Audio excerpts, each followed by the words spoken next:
Donc, je vous rappelle que nous sommes sur semaineemploi.com. Vous pouvez continuer à poser vos questions à Valérie Veil, qui est coach de création d'entreprise, enfin, et qui intervient à l'école Hélice, qui est dans le 92, et qui est, rappelez-nous, l'école Hélice, donc c'est l'école pour l'insertion par la création d'entreprise, et qui s'adresse donc aux porteurs de projets qui sont au RSA et qui ont pour vocation de créer dans le 92.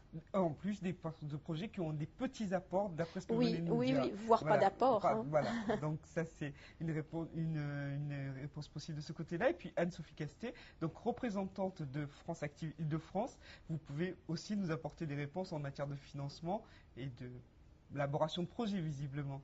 De financement, d'accompagnement financier et puis d'accès au crédit bancaire par le biais de la garantie. Voilà, alors posez vos questions à nos deux spécialistes. Et d'ailleurs, il y a une question de Bernadette Roula sur justement l'accès au financement bancaire qui dit quels arguments je peux faire valoir auprès de mon banquier pour obtenir un crédit, sachant que je suis une maman solo de 2 enfants à charge et que je n'ai personne pour me prêter de l'argent. Donc là, c'est vraiment un cas où j'ai pas de caution, maman solo, 2 enfants petits, peut-elle s'adresser à son banquier afin d'obtenir un crédit?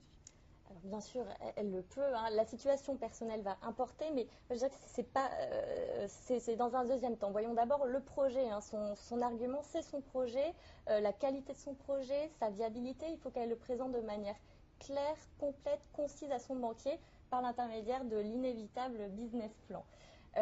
Ensuite, ses arguments, c'est donc ses compétences professionnelles, montrer qu'elle a réfléchi à son chiffre d'affaires, à son étude de marché, comment elle va réussir à faire ce qu'elle avance.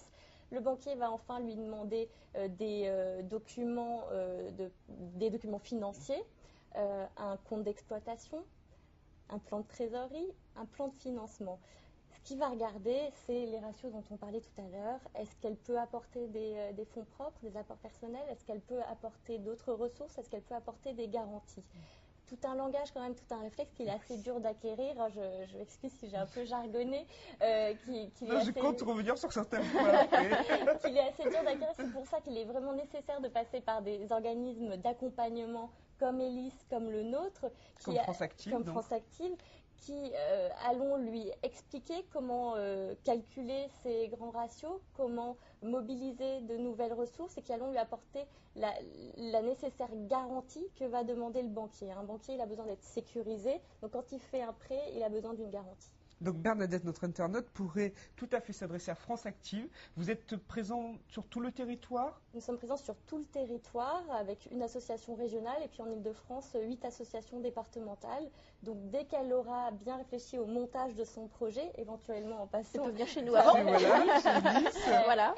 Qu'elle aura fait ses prévisionnels, elle pourra venir vers nous, elle rencontrera un expert. Hein, on ne fait pas ça en chambre tout seul. On la rencontre, on va voir son local, si elle a un local. Et puis, on va retravailler avec elle ses prévisionnels, la viabilité et voir toutes les ressources qui peuvent être mises dans son projet.